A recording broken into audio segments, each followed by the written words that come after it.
moron Ed Gillespie. He's not lobbying for you.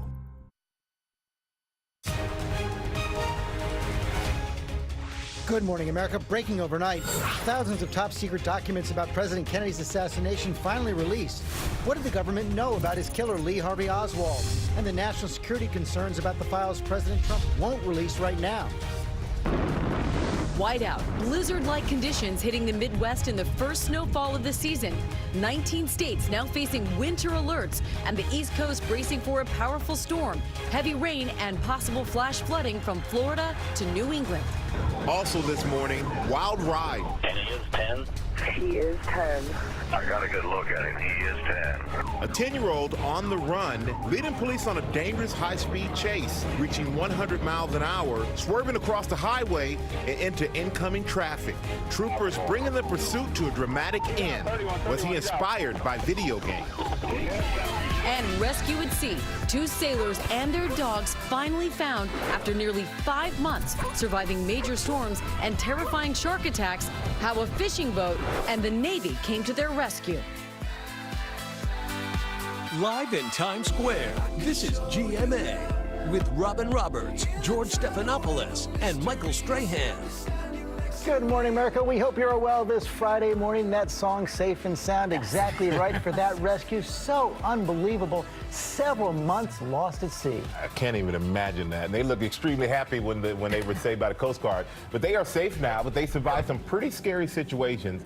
2 terrifying shark attacks. Wow. And they said after the shark attacks, dolphins came by appearing to make sure that they were okay, which is awesome. Wow. And get this, they said they'd go out and do it again. If the Dolphins they get there. right back on the boat. The Dolphins made it all okay. All right, we're going to have much more on that coming up. First, though, we want to get to those details, new details revealed in the top-secret JFK files. Overnight, thousands of classified documents about the Kennedy assassination becoming public, but some of them blocked by President Trump for national security reasons. Our chief national correspondent, Tom Yamas, is at the National Archives in Washington with all of those details. Good morning, Tom.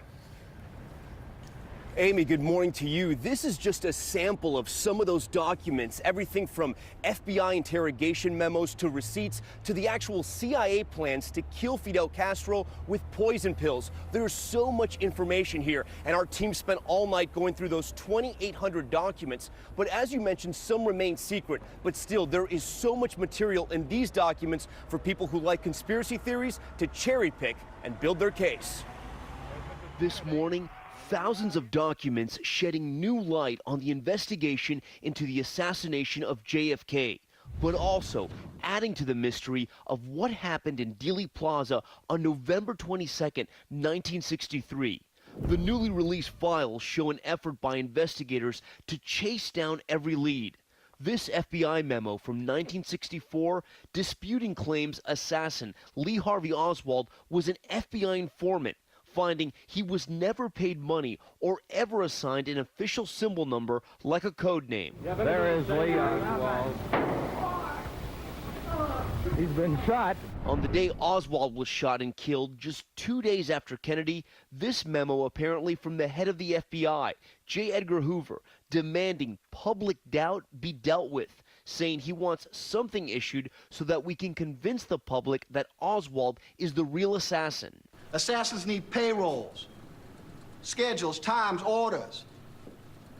This was a military-style ambush from start to finish. This was a coup d'etat with Lyndon Johnson waiting in the wings. The film JFK and its fictional plot surrounding a conspiracy to kill Kennedy fueling even more speculation, and in part leading to the Assassination Records Collection Act of 1992, which required all federal assassination records be released before today. What experts want to know is if the documents, some still secret, will show Oswald was being tracked in Mexico City 7 weeks before the assassination and mentioned his plan. It was the middle of the Cold War, and we could find out if they heard Oswald say something that was threatening against the president, and if they did, what did they do about it? But the biggest secret so far remain a mystery. The FBI and CIA appealing to the White House to not release documents with sensitive information. Why? A danger to national security. The CIA saying in part they needed to protect information, including the names of current and former CIA officers, and specific intelligence methods that remain viable to protecting the nation today. Now, as for those secret documents that still remain behind closed doors at the National Archives, President Trump says he has ordered a review to look at those documents to see at some point if in the next 180 days they can be released to the public. Amy? And Tom, as you mentioned, you and your team have been poring over these documents throughout the night. Does anything stand out to you? You know, Amy, reading through these hundreds of documents, thousands, there's a running theme that investigators really try to chase down every lead. We saw one memo where the Secret Service chased down a dollar bill that had a threat written to the president on it in 1964. This was just a random dollar bill that was in circulation. And then a memo from 1976 from the CIA outlining a new policy that they were no longer going to enter into paid contracts with American clergymen like priests, but also, Amy, news correspondents. Oh, that is interesting. Wow. Tom, George here. Well, another thing, so in 6 months, we're likely to see several thousand more documents come out after the review. Some will probably be held back as well. But the conspiracy theories are really never going to go away because so many other documents are either missing or destroyed. That's so true, George. And even with the ones they released, there's so many new nuggets, so many new names, so much information now open widely to the public. And really, it's such an interesting read that I invite all of our viewers to log on to the Archives website because it's a fascinating read. It reads like a spy thriller novel. And again, it was on one of the darkest days in American history, George. Incredible stuff. All right, Tom, thank you so much. The mystery continues. And it will. And we're going to go now to something that is not a mystery, and that is a powerful storm that's forming off the coast of Florida. Expected to slam the entire East Coast with pounding rain and strong winds over the weekend, and Ginger's tracking the system.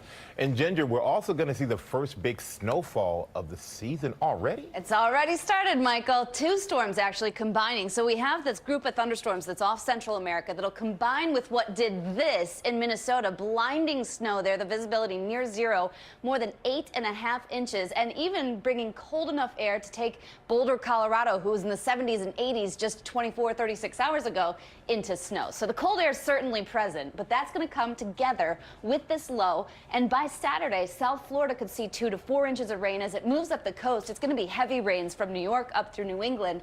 A lot of these places need the heavy rain, but not up to 6 inches falling very quickly. So western Connecticut there into Massachusetts. And then finally, it's not just that, but by Monday morning, we'll be talking about flight delays possible thanks to huge wind gusts on the back end of this system. Everybody? All right. I smell a movie weekend. As she's saying that, I'm looking and everybody's sitting here like this. Oh, wow. Hunker down. Okay, we're going to go to the White House now, where President Trump is taking on the opioid crisis, invoking his own family's history with addiction. I had a brother, Fred, great guy, best looking guy, best personality, much better than mine. But he had a problem. He had a problem with alcohol. And he would tell me, don't drink, don't drink. He would say it over and over and over again. And to this day, I've never had a drink. Now, according to the CDC, 91 people die of opioid overdoses every day. Up to 29% of the people who are prescribed them for pain misuse their medication. And the economic burden of that abuse is more than $78 billion a year. Let's bring in our chief White House correspondent, John Carlin. John, the president is calling this a public health emergency, but he's facing some criticism for not declaring the more sweeping national emergency he promised. He is, George, but this is a significant move, one that public health experts say can make a difference. It does allow for the reallocation of some federal funds towards treatment and prevention. It also makes it easier to obtain anti-addiction medication. And the president is promising to stem the flow of illegal fentanyl from China. This is something that he says that he will raise when he visits Beijing, raise it with the Chinese in November. The big question, though, is will the president ask Congress for more funds to deal with all of this? I expect that he will, but there is no indication of how much. Well, yeah, and he's already facing some criticism over that because his current budgets cut funding for places like the National Institute of Health, which fund opioid research and prevention programs. Not to mention the changes he wanted in Medicaid, which is another source of funding to deal with this. And he's faced some criticism from some of his allies during the campaign because he did make this a big issue in the campaign. Meantime, yesterday the House passed that budget which sets the framework for those big tax cuts that the president is promising. A lot of indications now that the Republican leadership in the White House pushed very hard to get this done as quickly as possible, even though most members of Congress, most of the public, don't know the details of the plan yet. Well, because the plan hasn't been released, and they're talking about getting it done by Thanksgiving. George, in the past, major tax bills have taken many months, if not years, to get done. This would be record time. One Republican said, "Speed kills." In other words, by doing this fast, they hope to kill any opposition to the plan. Okay, John Carl, thanks very much. Also this morning, in the wake of the Harvey Weinstein scandal, stories of sexual harassment and assault have spread from the entertainment industry to corporate America, journalism, and politics. A third woman has now come forward with groping allegations against former President George H.W. Bush. He has now apologized. And political analyst Mark Halperin is now facing new public accusers and fallout. ABC's Lindsay Davis is here with the latest. Good morning, Lindsay. Good morning, George. A 1-2 punch for Halperin this morning. The book he was working on about the 2016 election canceled. And not only the book publisher, but HBO is also pulling the plug on a project they were planning with Halperin. MSNBC is now announcing political contributor Mark Halperin will no longer be appearing on the network after at least 5 women have come forward alleging sexual harassment when the Game Change author was political director at ABC News in the late 90s.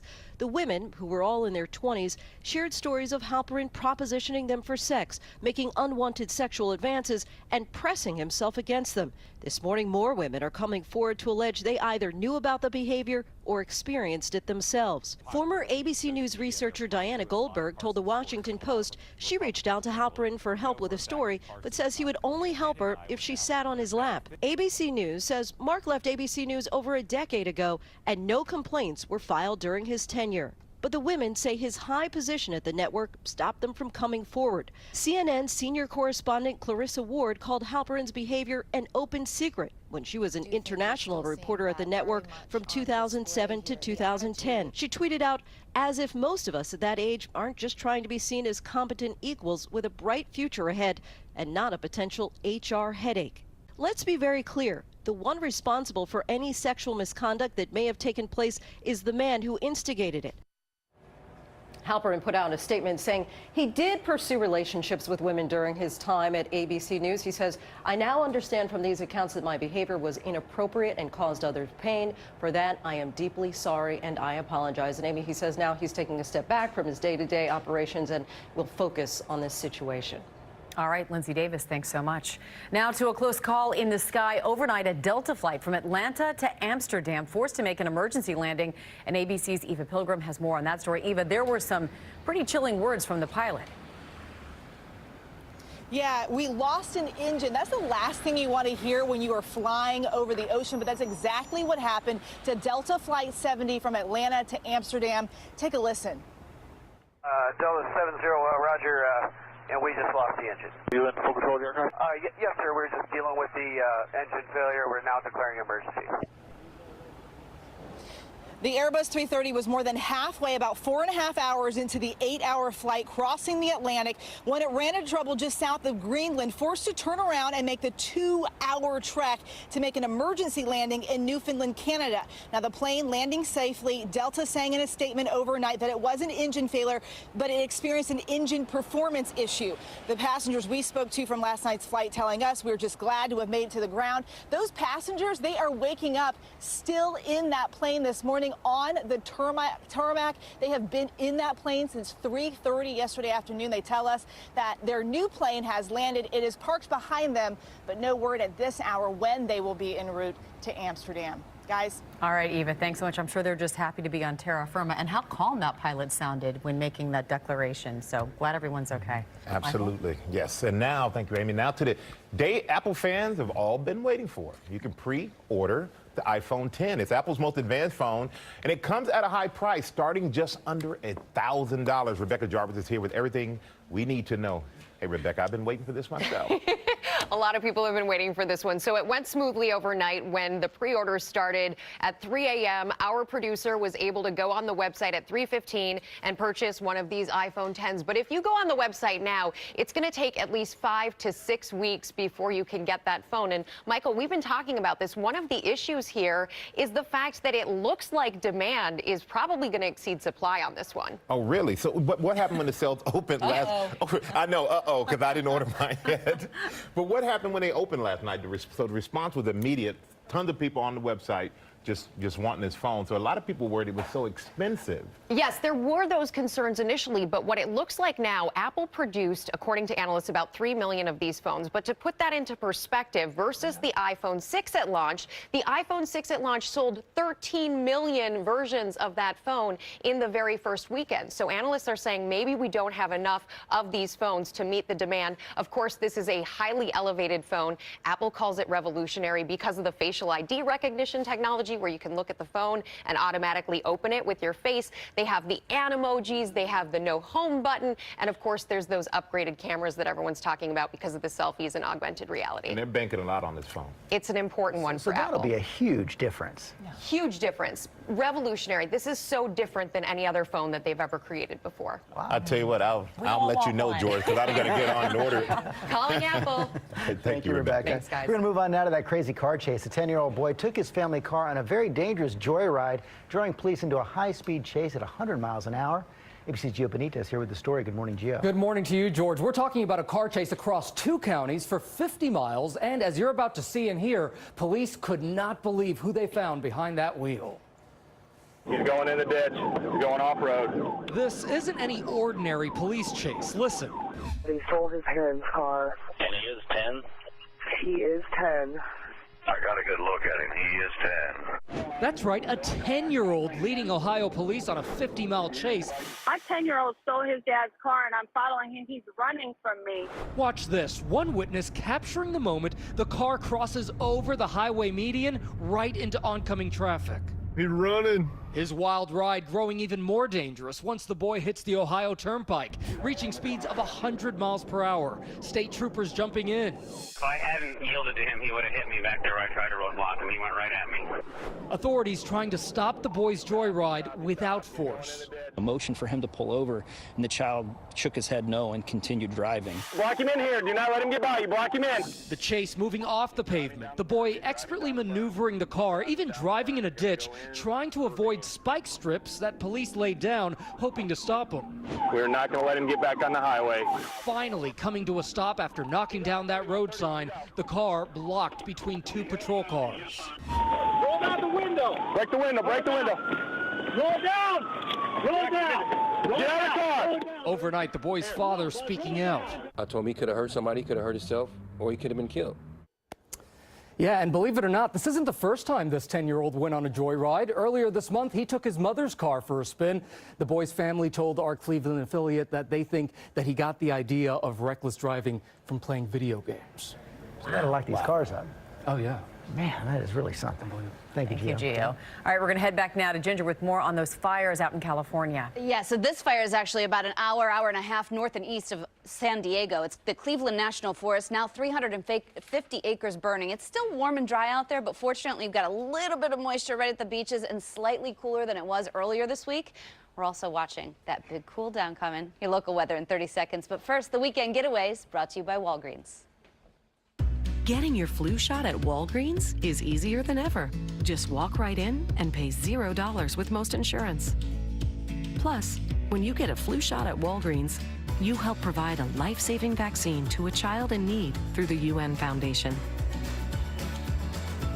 It's that easy to get your flu shot and make a difference. So swing by your local Walgreens today. Walgreens, at the corner of happy and healthy.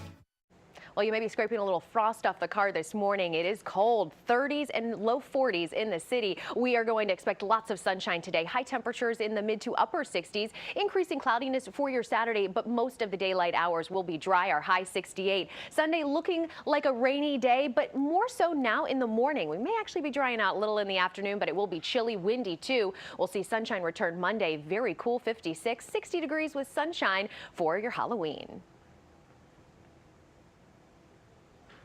Nobody does a temperature flip like Denver, and yesterday, record of 80, then this. Wow. And that's what I was showing you. So that's the type of cold air that's going to reach all the way to Arkansas, Louisiana. It's getting chilly, y'all. All right. It's late October. Thank you, Ginger. Coming up, we have newly released video and clues in that hunt for a serial killer terrorizing a Tampa neighborhood. The police chief now talking about a cell phone. And as the fallout from the Harvey Weinstein scandal grows, hundreds of accusations against another director, Selma Blair and Rachel McAdams, both sharing their stories.